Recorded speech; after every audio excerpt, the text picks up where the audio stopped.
Binabantayang low pressure area na si 90W. Malawak pa ang uncertainty pero pinapakita dito na ito ay posible pang tumumbok sa hilagang silangan ng Nodo Luzon. Maglalandfall ba ito? Alamin.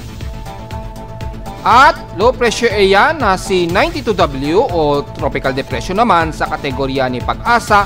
Inaasahang lalabas na ito ng Philippine Area of Responsibility bago magtanghaling tapat o bago mag alas 2 mamayang hapon. At ilang bahagi ng kanluran ng bansa, especially sa west portion sa Visayas at ilang bahagi ng Mindanao, gaya na ating binanggit kahapon, asahan na ang mga kalat-kalat na ilang moderate of heavy rain showers bunsod ng extension ng surface trough na nanggagaling nga po sa silangan dagat Pasipiko. Nalalabi naman ng bansa kabilang na ang Nodo Luzon ay katamtaman pa rin o gloomy ang panahon na may mga maliitan at isolated chance na mga kalat-kalat na pag-ulan na may pagkilat at pagkulog.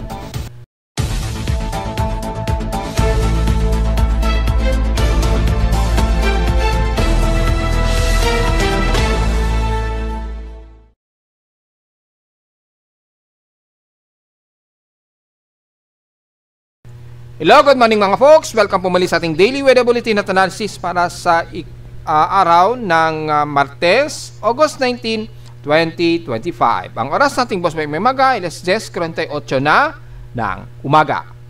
Gaya nating mga nakarang araw na report ay unti-unti na nga po lumayo yung habagat at dahil sa numipis na nga po yung ilang southwesterlies dito sa kanluran ng ating bansa, asahan ang maalinsangan pero overcast at gloomy ang ating paligid. Lalo na dito sa amin sa Caloocan na medyo haze ang paligid at mahangin.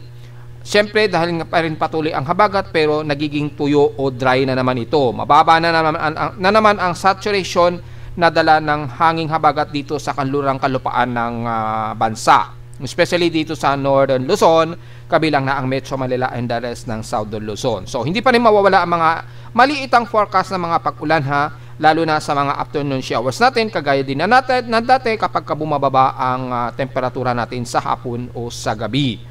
At dahil dyan, wala tayong masyadong nadedetect na water precipitation estimation, base na rin sa Doppler radar imagery na ating ginagamit. Ayan, wala masyado. So, ganun din ang mga pagkulog at pagkilat.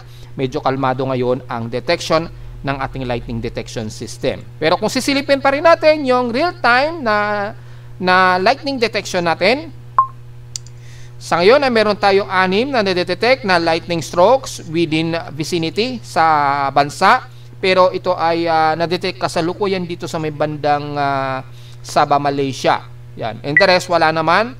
At yung latest naman ay more than 100 minutes pa po ito nung itong mga nandito sa may bandang kanluran. At dahil nga po sa may mga kalat-kalat na pag-ulan dyan sa may bandang kanluran ng Visayas at ilang bahagi ng Mindanao, asahan po ay mga pagkulog at pagkilat dyan at mga kalat-kalat nga po na pag-ulan dahil medyo mataas po ang surface trough dyan na umiiral. Hindi masyado dito sa parte ng Nodo Luzon. Nakataas ngayon ang thunderstorm watch o advisory ngayon dito sa Visayas area. Well, inaasahan na po natin kasama na ang Palawan, Leyte, Baybay, yan, mula dyan sa may bandang MacArthur hanggang Baybay, Southern Leyte, kasama na ang bandang Eastern Samar, yan, yung Palawan, Sanara at Aborlan, and the rest ng Leyte, Southern Leyte, yan. Kasama na po yan within 1 to 2 hour po daw ang persisting nito just in case. Lalo na dyan sa may bandang west portions ng Negros region. So, mga kalat-kalat po ito, may mga ilang light to moderate at some heavy rain showers, lalo na dyan sa katimugang bahagi ng Negros region. Ingat na lamang sa posible pa ring pagbaha at wala naman sana magkaroon ng pagguho ng lupa. And so far, yan lamang ang pinaka-latest natin na thunderstorm advisory mula sa data feed ni Pag-asa. Diretso agad tayo sa ating current conditions. Nabanggit na natin na overcast nga po dito sa Caloocan, gloomy haze at few clouds, pero medyo windy po ang umiiral dahil nga po sa patuloy pa rin ang habagat pero tuyo po ito o walang masyadong dalang water vapor. Sa lowest temperature na itala naka-weather station kaninang 5:22 AM nakapagtala kami ng lowest of 26.6 degrees Celsius. Pero kahapon medyo mainit ang aming air temperature, 34.2 degrees Celsius. Ang aming air temperature kahapon ito ng hapon at 1:07 PM. Ibig sabihin mataas ang aming heat index, 47.5 degrees Celsius ang aming init pandama kahapon. So, inasa na natin na magiging mataas po ang heat index natin sa Luzon at ilang bahagi ng South Luzon base dito sa aking instrumentation ng weather station sa Caloocan. Bagamat madaling araw pa ito, wala pang latest sa output ng aking heat index, pero mapapansin niyo po mataas na kagad, extreme caution na kagad ang aming heat index na 35.9 degrees Celsius mula pa kaninang madaling araw ito. Pero inaasahan ng forecast hanggang 41 degrees Celsius daw ngayong umaga at papalo ito hanggang 44 degrees Celsius mamayang alauna po ng hapon. Yan ang magiging pinakamataas namin. Pero mapapansin, medyo moderate lang ang lumalabas na panahon dito sa Metro Manila dahil mapapansin niyo pinakamataas na ang 44 degrees Celsius. So medyo mainit po at magiging malinsangan pa rin tayo sa Metro Manila, lalo na mamayang hapon po yan. Mga bandang alauna po yan onward. So yung mga magiging isolated and forecast, bagamat mataas po, around 80%, hopefully magkaroon tayo ng mga ilang makulimlim na panahon sa maghapon. Samantala naman sa ibang bahagi ng bansa, well, unahin natin ang hilagang bahagi ng Luzon. Sa Ilocos Norte, 39 degrees Celsius po ang inyong heat index dyan at pinakamataas na hanggang 41 degrees Celsius ngayong 11 o'clock hanggang alauna po yan ng hapon. So medyo maalinsangan na rin dyan kahit papano. Sa bahagi naman ng Cagayan Valley sa Tugigaraw, nasa 38 degrees Celsius po ang inyong heat index forecast at papalo ito hanggang 43 degrees Celsius mamayang alauna hanggang alas 2 daw yan ng hapon. So nasa danger po, mataas po ang inyong alinsangan dyan sa maghapon, bagamat gloomy at overcast kayo dyan. Sa bahagi naman ng Santiago Isabela, well, ay nasa 38 degrees Celsius din ang inyong heat index, pero papalo daw yan hanggang 42 degrees to 43 degrees Celsius mamayang alas 2 hanggang alas 4 ng hapon. So magiging maalinsangan po ang inyong maghapon dyan sa may bandang Isabela. Sa Pangasinan naman, silipin natin, ay nasa 41 degrees Celsius po ang maalinsangan ninyo dyan at mataas na heat index, 41 degrees Celsius, pero papalo pa yan hanggang 43 degrees Celsius ngayong alas 11, dire-diretso yan hanggang alauna daw ng hapon. So maaraw at maalinsangan din kayo dyan, bagamat overcast din ang panahon. Sa Central Luzon naman, sa Tarlac, ang inyong heat index forecast, 41 degrees Celsius daw, pero papalo yan hanggang 45 degrees Celsius na mas mainit. 13 mayang alas 1 hanggang alas 2 ng hapon na may 45 degrees Celsius. Highest heat index daw na aabutin nyo dyan, base sa forecast po ha. So wag masyadong magbibilad dahil maliwanag na magiging maalinsangan po inyong panahon dyan at matindi ang heat index. Sa Batangas naman ay nasa 40 degrees Celsius na ngayon. So kayo dyan ay mukhang napakamalinsangan ngayon ang inyong panahon dyan. Base dito, 40 degrees Celsius kagad. Pero papalo pa yan hanggang 42 degrees Celsius. Mamayang alas 11, dire-diretso na yan hanggang alauna, hanggang alas 2 daw ng hapon. So mainit at maalinsangan sa inyo dyan sa Batangas. Ngayon, pagdating naman sa Occidental Mindoro ay nasa na heat index 41 degrees Celsius po. So maalinsangan na talaga sa inyo dyan, mainit at maaraw. Papalo pa yun hanggang 43 degrees Celsius ngayong 11 hanggang alas 12 po yan ng tanghali. So huwag masyado magpa-dehydrate po ha, dahil maalinsangan na uli kayo dyan. At sa ibaba ng Palawan naman ay despite na hindi naman ganun katindi, 38 degrees Celsius ang pinakamataas ninyo, dahil medyo makakaranas pa rin kayo ng mga kalat-kat na pag-ulan dyan. Dahil na rin sa ilang southwesterlies dyan at ilang surface trap galing dito sa may bandang west portions ng Mindanao at west portions ng Visayas. Sa Central Visayas, sa Cebu, na-expect na rin natin mataas ang heat index dyan. 40 degrees Celsius po at papalo yan hanggang 42 degrees Celsius ngayong alas 12 hanggang alauna hanggang alas 2 ng hapon. 42 degrees Celsius daw. So makikita, bagamat overcasting gloomy sa inyo, medyo mataas pa rin ang inyong alinsangan dyan. Sa bahagi naman ng Mindanao, well, dahil medyo maulan-ulan ngayon kayo dyan at napaka-gloomy, ay magiging mababa po ang inyong heat index dyan, base sa forecast. So wala tayong magiging komento, very caution lamang. Ganon din sa may bandang Zamboanga Peninsula. Yun, medyo mababa lang din. 35 degrees Celsius ang pinakamataas na heat index sa inyo.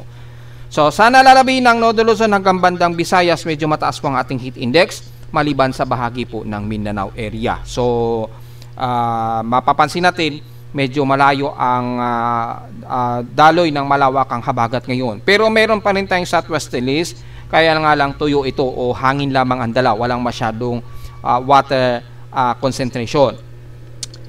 Sa atin namang PH extremes in past 24 hours, kung itatabi natin, ang una ang Zamboanga Peninsula sa may pinaka-highest air temperature na 35 degrees Celsius. Sa Baguio ay bahagya rin tumaas ng konti ang kanilang lowest temperature na 17.8 degrees Celsius. So halos mag-18 degrees Celsius po ito. So mapapansin bahagyang tumaas ng konti yung kanilang air temperature. Yan. Bagamat pinakamababa pa rin sa bansa. Sa Iloilo naman ang Borongan Eastern Samar, nakaranas sila ng 27 mm na ulan at wala kaming nakaranas na pag-ulan dito sa amin sa Caloocan since kahapon. So diretso agad tayo sa ating outside humidity na katamtaman, 75%. Tumaas ito ng 1% since last hour. High pressure area tayo, 1,010 hectopascals and steady dito since last hour. Bagamat high tide pero nabawasan na po yung sea level nito, ongoing na siya to 50% high tide. So, patuloy pa rin tayo na maging maingat lalo na sa miwan ng kanluran dahil malakas pa rin ang bugso ng habagat, kaya lang tuyo ito. Hindi masyado may dala ang ulan. Gaano? So, inaasahan pa rin ang medyo maalon dyan. Bagamat hindi naman nakataas yung warning na mataas po yung ating alon dyan sa kanluran at silangan ng bahagi ng bansa. Ingat na lamang sa magiging alon na dala po ng bugso ng hangin at yung hampas nga po ng hangin lalo na sa mga pamapalaot ngayong araw dyan sa kanluran at silangang baybayin ng bansa. Although hindi naman nakataas yung alon, halos normal naman po yung alon, ingat na lamang sa bugso ng hangin. Sa ating almanak, sumikat ang haring araw kaninang 5:42 AM at inasang lulubog po ito mamayang 6:16 PM. At sa ating moonrise and moonset, pamoonset pa lamang po ito. So kung titingnan natin, pamoonset pa lamang ito mamayang hapon 3:07 PM pero bukas na po ng 2:33 AM naman ito magmo-moonrise. At sa ating local weather outlook para ngayong Martes hanggang Miyerkules, inasahan ang maaraw sa umaga at asahan na naman ang mga localized thunderstorms pagsapit mo ng hapon na may 77 to 80% chance of rain. Bukas ng Miyerkules, ganun din ang mangyari, almost stationary. Maaraw at maulap sa umaga at may mga posible pa ring mga kalat-kalat na pag-ulan sa hapon, may mga localized thunderstorms. However, nasa around 55% chance itong uulanin dito sa amin sa Caloocan, so maaring sa iba't ibang bahagi ng Metro Manila umulan. Highest and lowest temperature expected 32 to 33 degrees Celsius and lowest temperature expected ay nasa 26 to 27 degrees Celsius. At ayon naman sa, although late na ito, sa local weather advisory mula sa data feed ni Pag-asa, itong Sinwaning kaninang 3 AM na mataan ang sentro niya, 635 km east-northeast ng Itbayat, Batanes.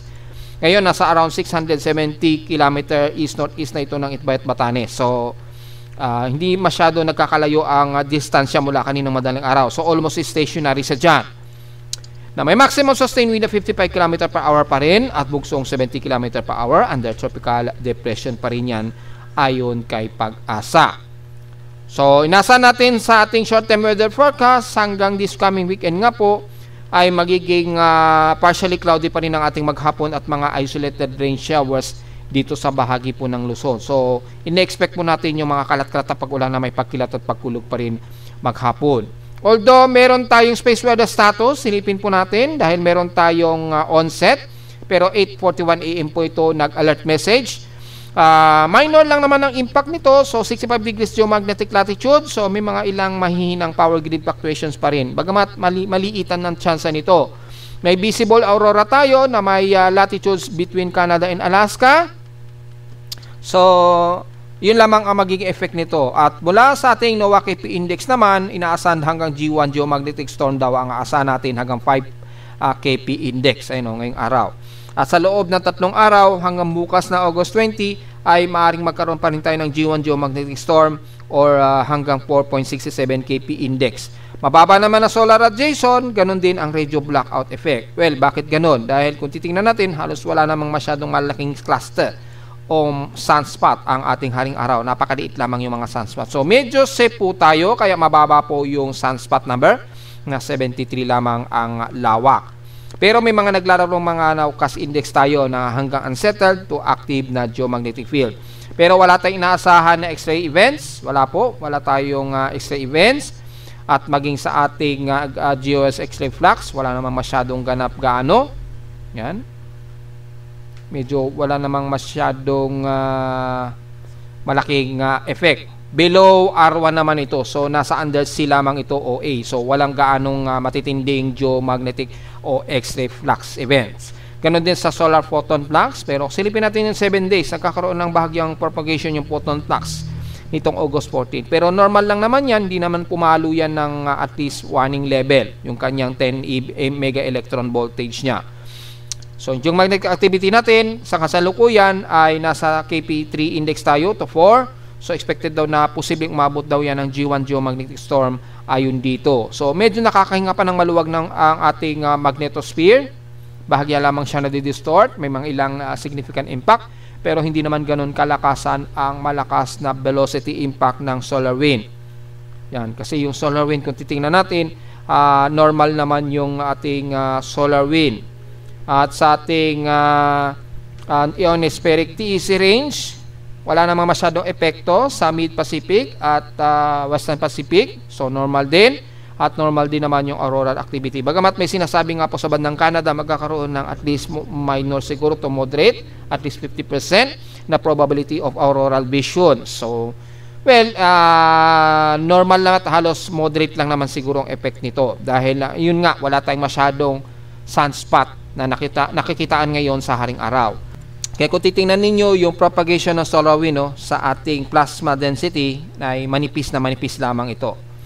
Pero yung all around ng sun coronal ay malawak pa rin pero mga nasa likod yan. Pero dito sa nakaharap sa atin sa Earth ay wala naman masyado. Manipis-nipis lamang yung propagation ng plasma energy.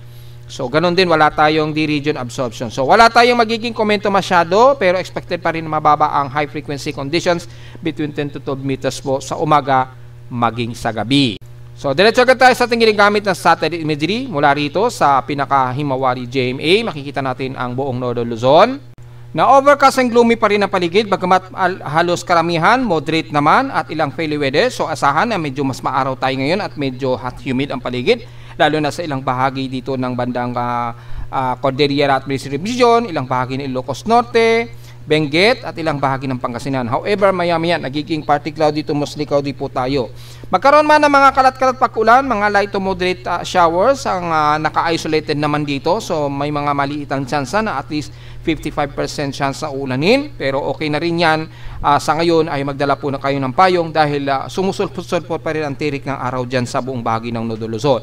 Magiging overcast lang tayo madalas dahil nga umiiral pa rin ang ating habagat dito sa bandang Timog Kanluran. However, medyo manipis-nipis lamang ito. Mula naman sa bahagi nga po ng Central Luzon, ilang bahagi na po ng Nueva Ecija, Pampanga, yan hanggang Bulacan, kasama ng Metro Manila at Calabarzon area.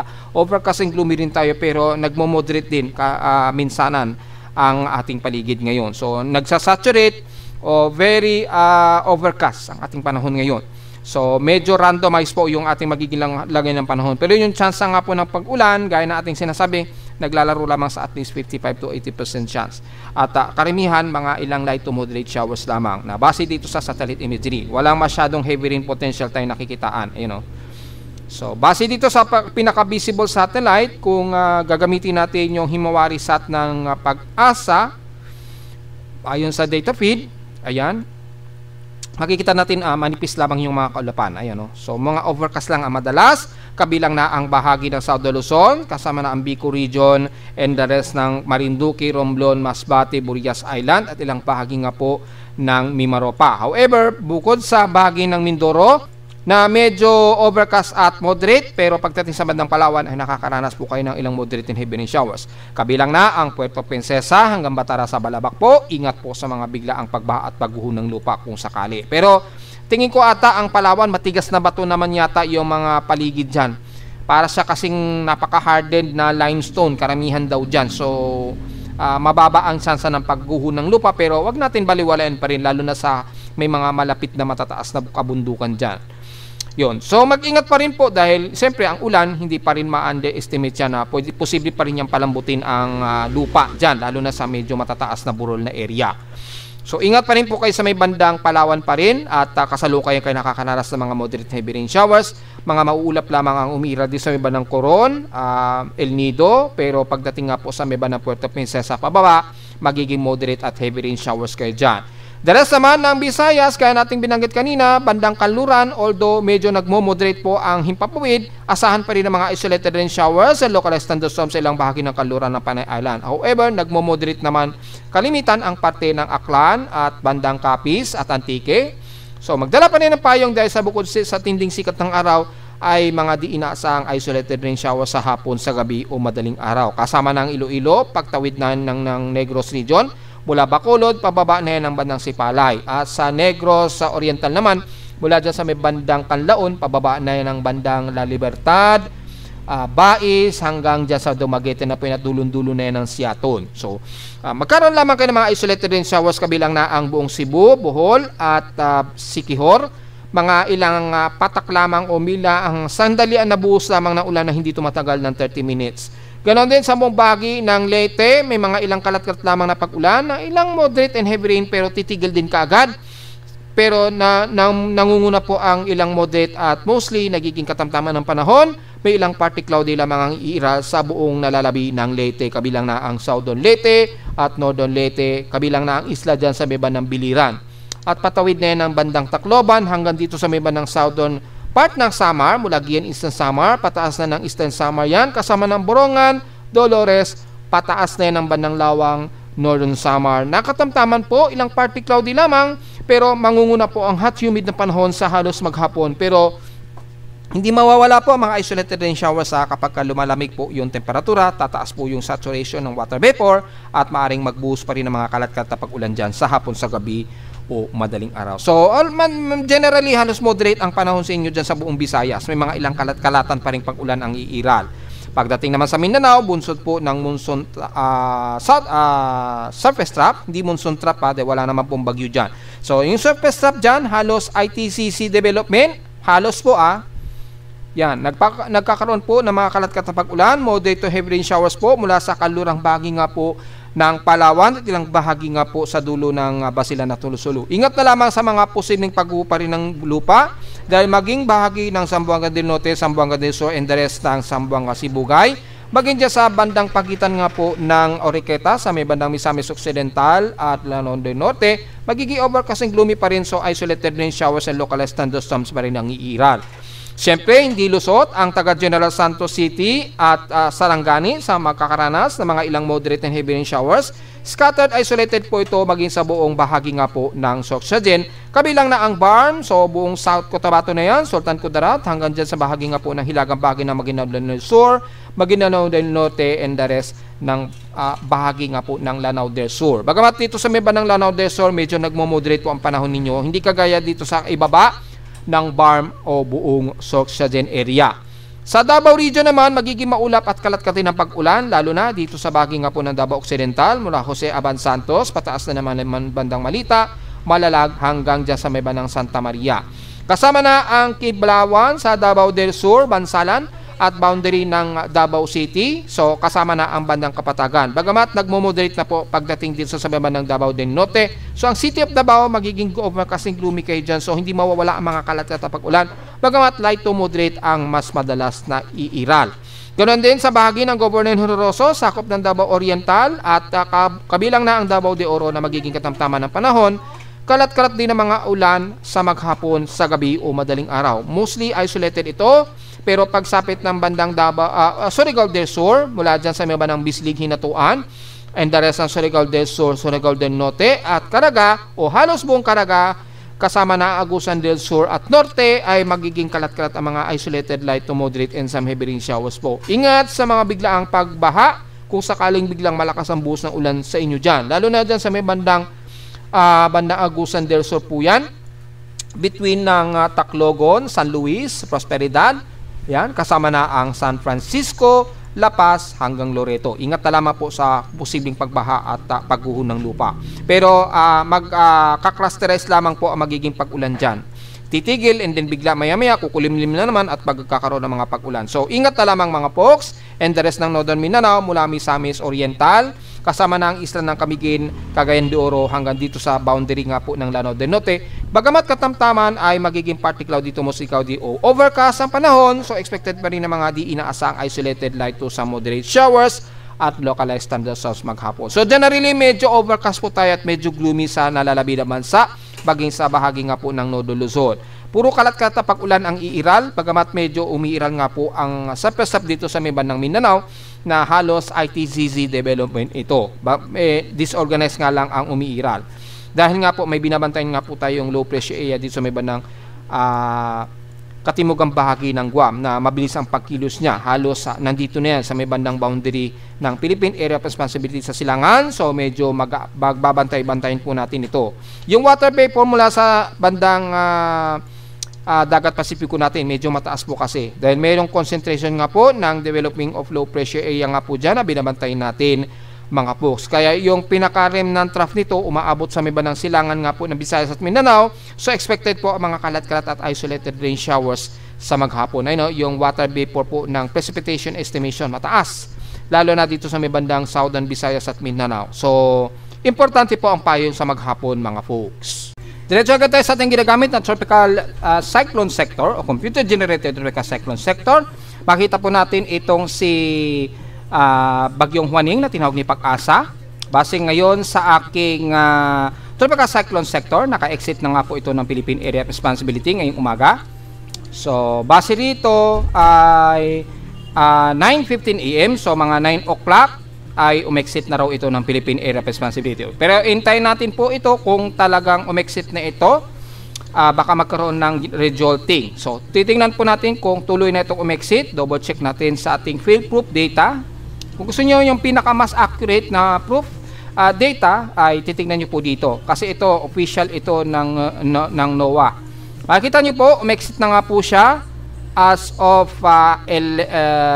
kaninang mga bandang 9 o'clock. Yan. Mga 9 o'clock AM nga po ay umexit na ito ng Philippine Area of Responsibility. So, i-report natin yan maya-mayang konti. So, nandiyan na po siya sa baybayin ng Naha, Japan. So, nagkakaroon ngayon ng malawakang pag-ulan dyan sa may bandang Naha. Although, hindi naman masyadong destructive ngayon yung sirkulasyon nito ni Juaning. So, dahil naka-exit na nga po ng Philippine Area of Responsibility ito, tatawagin niya ito sa balik sa 92W ang kanyang international storm ID name. So, balik na po siya dyan. So, naka-exit na po siya ng Philippine Area of Responsibility. So, walang naging epekto yan nung maging mabuo man ito noong August 16 pa ng gabi. Since nung nabuo yan ng August 16, hindi naman nagkaroon ng epekto yan. Ang pinakatututukan ngayon natin, itong si 90W. Una, as of 11:30 AM ngayon, ang kanyang central air pressure, 1,008 hectopascals pa rin, mataas-taas. Kaya under low pressure area pa rin ang kanyang kategorya. Yan. Nasa 33 km per hour po ito, nabugsong maabot ng 43 km per hour ang kanyang 10-minute average po. Napakabilis po ang kanyang kilos pakanluran sa bilis na 58 km an hour. Pero kung titingnan po natin, halos malapit nitong pumasok ng Philippine Area of Responsibility. Kung manatiling ganyang kabilis ang kanyang movement speed, baka malamang within 24-hour period ay inaasahang papasok nito sa loob ng Philippine Area of Responsibility o baka ngayong araw pa lang pumasok na yan. So mula sa ating tropical cyclone track combination, ayan, naka-exit na nga po ito ng PAR. So kung titingnan natin sa data feed ni Pag-asa, ay base dito, mga hapon pa daw ito inaasahang e-exit. O bago maghapon daw e-exit ng Philippine Area of Responsibility. Ayun o, sa data feed. Ngayong araw, 2 PM. So bago mag alas 2, ay inaasahang lalabas ito ng Philippine Area of Responsibility. Pero base dito sa aking tropical cyclone sector, 9 o'clock ngayong umaga ay naka-exit nito ng Philippine Area of Responsibility. So, hindi naman nagkamali yung ating forecast dahil sabi ko nga, bago mag 12 noon or bago mag alas 2 ng hapon ay e-exit na ito ng Philippine Area of Responsibility. So, either way. So, okay lamang po yan dahil napaka-erratic kasi ng circulation nitong si Juaning. So, C92W naman, base naman sa pinaka-forecast and symbol natin, ayan, medyo humina yung kanyang chance of development. Naging 20 to 40% mula kanina. So, napaka-erratic pa nung kanyang circulation development sa ngayon. Kung titingnan natin sa pinaka-Himawari Rainbow Satellite Imagery, yan, napaka-erratic po ng kanyang sirkulasyon. Halos hindi pa ganoon ka-organize yung development. Kaya bumababa rin yung kanyang propagation of development. Kaya nga po, sinasabi nga po natin, napaka-uncertain pa sa ngayon yung kanyang development. However, kasi mabilis yung kanyang forecast development mula kahapon. At kung titingnan natin sa pinaka-forecast ensemble, kikilos na ito pahilagang kanluran at may posibilidad pa nga na ito ay mag-landfall dito sa hilagang silangan ng Nodo Luzon. Estimated yan within 120 hour po yan or this coming weekend nga po. Reference dun sa kanyang movement speed ha. Kung mabilis pa rin ang kanyang movement speed kahit na pumasok ito ng PAR, malamang baka siguro kung hindi bukas po yan o sa Huwebes ay lalapit nito sa hilagang silangan ng Nodo Luzon. Kung hindi po magbabago yung movement speed niya na nasa 58 km per hour. Sobrang bilis po kasi niyan. Kaya baka sa buong maghapon pa lamang baka nandito na yun sa may bandang southeastern Luzon sa silangan nitong maghapon. Dahil sa sobrang bilis nga po ng kanyang kilos. Ayon dito, movement speed pakanluran 58 km per hour. So napakabilis po kasi ng kanyang kilos. So maaring makapasok na kaagad yan mamayang hapon or bago maghating gabi. Baka nga ngayong hapon nga lang baka nasa loob na yun ng ating Philippine Area of Responsibility. Ayon yan sa ating tropical cyclone sector. Ayun So kung i-double check natin mula sa pinaka-forecast muna ng Tropical Cyclone Advisories Forecast, base kay Joint Typhoon Weather Center, nasa medium intensification na daw ito. Pero kung titingnan natin sa data feed ng Japan Meteorological Agency, ay sa ngayon wala silang itinataas na expected forecast. Pero kung titingnan natin within 24-hour period, wala po. Itong si Huaning, nag-tropical storm siya. So gaya na ating mga nireport nung nakaraang araw, ay pwede pa yung mag-re-intensification at mas lumakas pa. At base nga po kay Japan Meteorological Agency, within 24-hour period, lalakas pa ito into tropical storm. Pero nasa labas na ito ng PAR, so ang magiging tututukan na lamang ay ng mga taga-Japan o Southern Japan yung paglapit nito dito sa may bandang Southern Japan, itong si dating bagyong Huaning. Pero hindi na ito banta sa bansa. Yan, tingnan po natin. So in the next 24-hour period ay magkakaroon na po ng indication of low pressure area.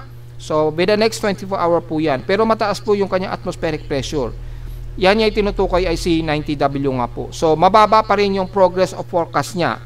Pero nakikitaan na natin, may forecast na nga po ito sa ensemble forecast na hihilagang kanluran nito at maaari pa nga itong lumapit dito sa may bandang northeastern Luzon. Kaya binabanggit pa rin natin na Huaning dahil maaari pa itong magkaroon ng biglang rapid intensification anytime. Bumagal lamang yung kanyang progress dahil sa sobrang bilis ng kanyang horizontal movement na 58 km an hour po.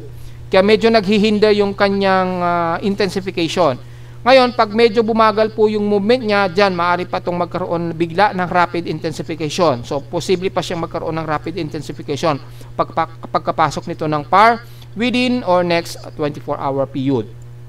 Sa ngayon, nakikita natin na maaari pa itong maglandfall sa may bandang Cagayan Valley siguro. Napakalawak pa ng kanyang erratic, ng kanyang ensemble spread. Malawak pa kasi. Pwede pa itong dumaan ng bandang Batanes, Cook Islands. Pwede dito sa may bandang Isabela or pwedeng mas mababa pa. Depende. So, hindi pa natin pwedeng i-rule out yung possibility dahil malayo pa nga po ang lokasyon ni 90W. Yan. Sa ngayon, medyo bumagal o humina yung kanyang forecast chance of development into active low pressure area, 20 to 40% pong muli. Dahil nga po, naging very erratic yung kanyang organized circulation. Epekto na rin ng sobrang bilis ng kanyang kilos pakanluran po. Yan o. So baka nitong hapon nasa loob yan ng ating Philippine Area of Responsibility na. So sa ngayon, hindi pa masyado maka-apekto sa bansa itong si 90W. Kung sakaling maging tropical depression pa rin yan, pwede pa rin nating tawagin sa pangalang local name na Isang. Pero hanggat hindi pa natin pwedeng tawagin yan sa local name. Kaya nakalagay pre-Isang pa lamang. Dahil may mga forecast kasi na may chances na maging tropical depression siya bago lumapit ng hilagang silangan ng Nodo Luzon. Kaya yung pinaka-sepesep na ngayon, mula rito kay 90W, nagpapang-abot ngayon sa bandang katimugan ng Mindanao. Kaya nagkakaroon sila ng mga moderate and heavy rain showers ngayon dyan. At ilang bahagi dyan sa Eastern Visayas po, yung pinaka-sepesep niya. So tingnan po natin dahil wala pa talagang certainty yung development nito sa ngayon ha mga folks. Yan. Depende kapag nagkaroon nito ng biglaang rapid intensification at tumansya po yung sea surface temperature sa kanya pagpasok niya ng Philippine Area of Responsibility. Well, sa nagtatanong, kailan ba ito papasok ng Philippine Area of Responsibility? Base sa ating Global Spectral Assessment, Global Forecast Assessment Monitoring, mula sa pinaka-global spectral model natin, ay makikita mula sa global spectral model natin ay napaka-insignificant o napaka-disorganized pa yung kanyang sirkulasyon. No? Pero base dito, August 20, so bukas daw, ito inaasahang papasok ng Philippine Area of Responsibility. Siguro, kung hindi mamayang bago maghating gabi, o bukas na ito ng madaling araw ng August 20. Yun. Dahil napakabilis nga po ng kilos niya. Then, pagpasok ito ng PAR, sa maghapon, kikilos ito pa hilagang kanluran. Ayan. Magkakaroon siya ng shallow circulation by August 21 na po ito, mga Thursday. So expected by Thursday or Friday, lalapit nito sa hilagang silangan ng Northern Luzon. At ayon dito, may magkakaroon siya ng direct landfall dito sa may bandang Cagayan Valley. Ayun, no? Base dito kay JMA sa forecast track, ayun, no? Lalandfall siya pero shallow low pressure area ang indikasyon sa kanya. Wala naman sa kanya mean sea level pressure, mataas yung kanyang atmospheric pressure. So mukhang shallow low pressure area ang pinapakita dito ng GMA na lalapit at maaaring maglandfall sa may bandang Cagayan Valley. Pagsapit yan ng bandang weekend na po, sa Sabado or Linggo, kung hindi man Friday. Yan. So malawak pa po kasi yung uncertainty talaga niya dahil napakabilis ng kanyang movement speed. Yan. So malinaw lamang dito na nagkakaroon siya ng direct landfall sa hilagang silangan ng Luzon base dito kay GMA. Pero sa tropical cyclone strike probability natin, bahagya rin bumaba sa 50% yung strike probability. So mukhang nagbago yung kanyang forecast development at mukhang bawasan din yung kanyang intensification possibilities. Ayan, 50% na lamang. So maaring by the next 24 or within 48 hour period, kung titingnan po natin yung within 48 hour period, yan, makikita po natin ay naglalaro sa 10 to 20%. Maapektuhan na ngayon ang buong southeastern Luzon. So buong Bico region apektado na, ang buong hilagang bahagi ng Sama region. So ito ay August 22 na po yan, mga Thursday o Friday, lalapit na yan dito. Magkakaroon na naman ng ilang pag-ulan sa South Luzon kasama na ang Metro Manila at ilang bahagi ng North Luzon. Pagsapit daw ng August 23 Sabado, magiging mas mataas na po yung strike probability, apektado na, kabilang na ang Metro Manila. Yan, 20 to 30%. Kabilang na ang buong extreme North Luzon, tataas ng 40% na maapektuhan ang buong North Luzon hanggang South Luzon po yan. So bandang Sabado po yan at pagdating po ng Linggo, patuloy tayo maapektuhan ng trough nito. So hopefully hindi ito maging aktibo o ganap na bagyo. Yan. Tapos merong parang sumusunod pa na shallow trough dito sa may bandang Eastern Mindanao pagdating po ng Sabado o Linggo. Yan. So napaka-broad po ng kanyang forecast development ng Genesis ay napaka-broad. Pero malinaw sa ngayon, apektado po ang buong Northern Luzon hanggang Southern Luzon. Ayan, August 25 na po ito, Monday. So, tingnan natin kung mangyayari yan, posibleng magsuspend ng klase, ilang bahagi ng Northern Luzon sa Lunes po yan. Pero tingnan po natin hanggang this coming weekend, yung progress of development ni 90W. Dahil uncertain pa rin sa ngayon kung ito ay magiging aktibo o ganap na bagyo sa ngayon. Dahil nagpapabago-bago pa talaga yung forecast niya. At mula naman sa pinaka-ensemble o yung pinaka-computer simulations ng mga iba't ibang weather agencies mula kay GFS, ito nga po si 90W. At mukhang pagtawid ni 90W nitong weekend ay mukhang mayroon na namang susunod sa kanya na panibagong shallow low pressure area. Pagpasok po yan ng Lunes. So tingnan po natin. Mukhang nagkakaroon na ng sunod-sunod, nagkaroon ng halos 2 hanggang 3 shallow low pressure area ayon kay GFS. Kay SMWF naman, wala po, negative po ang ipinakita. Kahapon may pinakita si SMWF, itong C90W nga, lalapit dito sa member ng Northeastern Luzon. Pero shallow low pressure area din. At kay NAPGEM naman ay paglapit din itong si 90W sa hilagang silangan ng Luzon, lalandfall din daw dito sa member ng Cagayan Valley. At mukhang meron ding susunod daw dito. Ayun, merong another trough. Kaya lang disorganized pa. Napaka-disorganized pa na pinapakita. So, aktibo lamang si GFS ang pinapakita na may susunod daw kay 90W. Base dito. Pero sa ngayon, ang inaasahan natin, lalandfall ito sa may bandang Cagayan Valley, dyan sa ilagang silangan ng Luzon. Pero dito, tropical depression na siya, bago ito tuloy ang tumawid ng Northern Luzon. So, mga August 22 o 23 po ito. So, mga either Friday or Saturday, yan, mararamdaman natin yung matinding epekto daw nitong C90W. Well, tingnan pa rin natin dahil dito, pinapakita, tropical depression siya. So, hindi talaga natin i-roll out pa na maaari pa ito maging tropical depression na tatawaging Isang nga po, na ikasyam na bagyo na ngayon yan, ngayong taon. So, obserban pa rin natin din napakalayo pa po nung bagyo at marami pang pagkakataon na ito'y kikilos. Pero yung kanyang uncertainty ay pahilagang kaluran talaga ang kilos niya.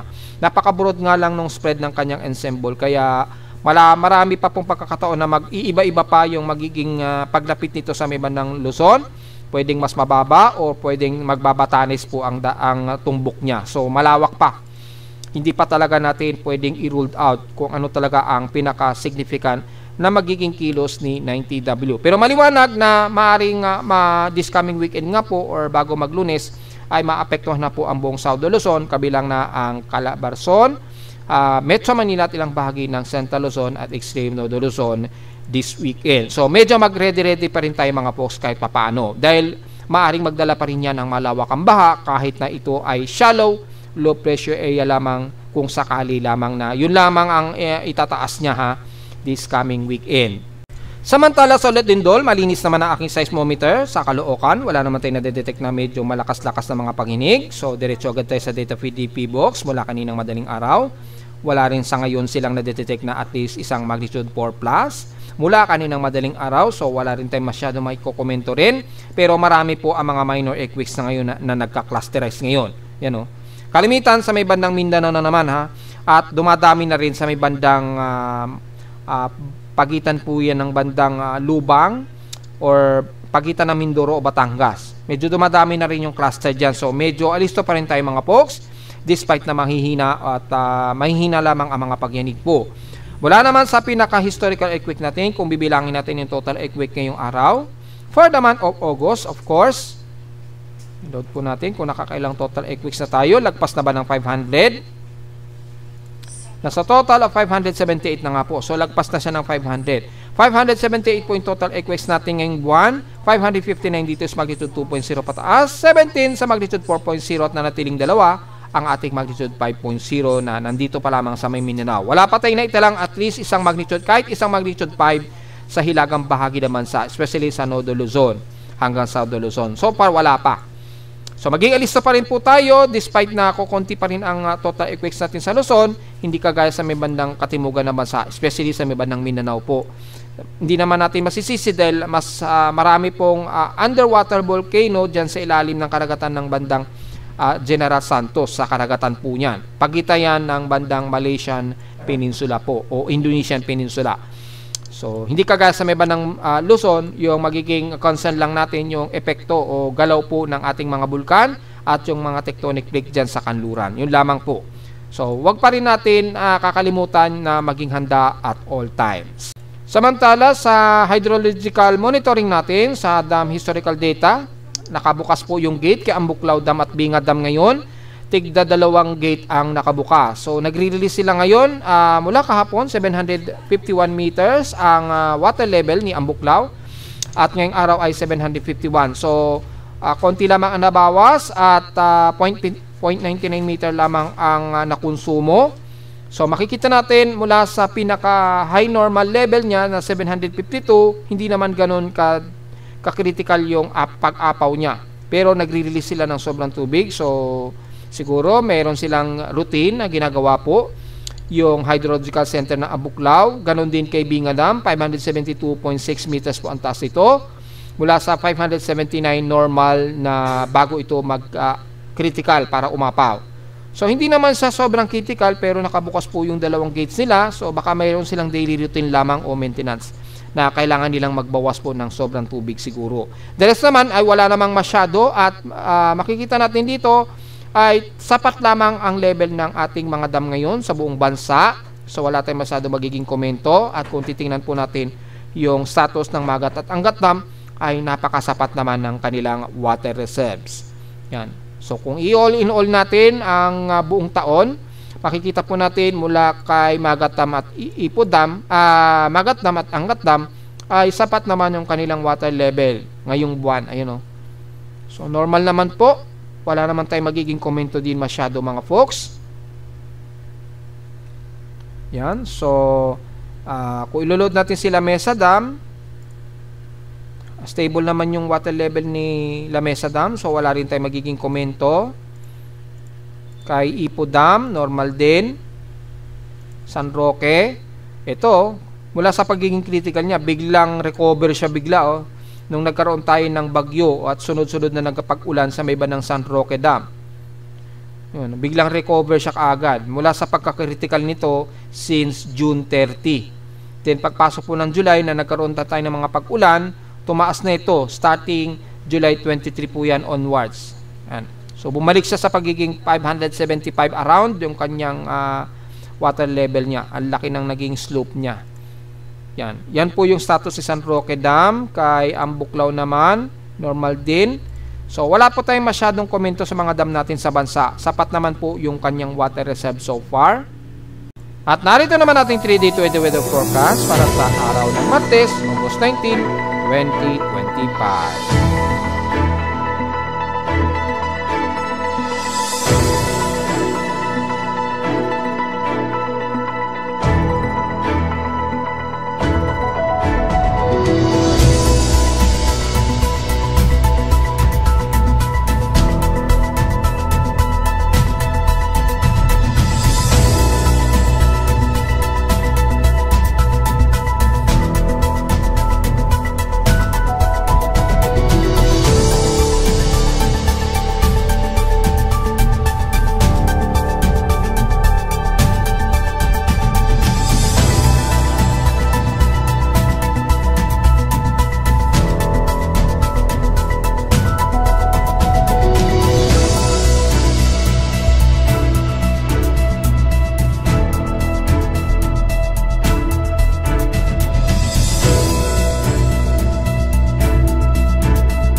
At hanggang dito na lang po ating daily weather bulletin at analysis para sa araw ng Martes, August 19, 2025. Huwag mo kalimutan na mag-like, share, subscribe po sa ating YouTube channel. Visit lamang anytime sa ating website na www.pimoweather.com para sa iba pang detalyeng gusto malaman na hindi natin isama ngayong tanghaling tapat na sa ating report since wala naman tayong inaasahan na mga mga tropical wave, pero asahan din ang mga isolated rain showers pa rin sa maghapon. Kaya lang mas madalas hot humid ang magiging panahon natin. At visit naman sa ating website sa gusto malaman pa rin pinaka-dynamic events mula sa record ng aking weather station mismo sa Caloocan at sa data feeds mula sa iba't ibang weather agencies. Maraming salamat po mga folks at magandang araw po sa ating lahat.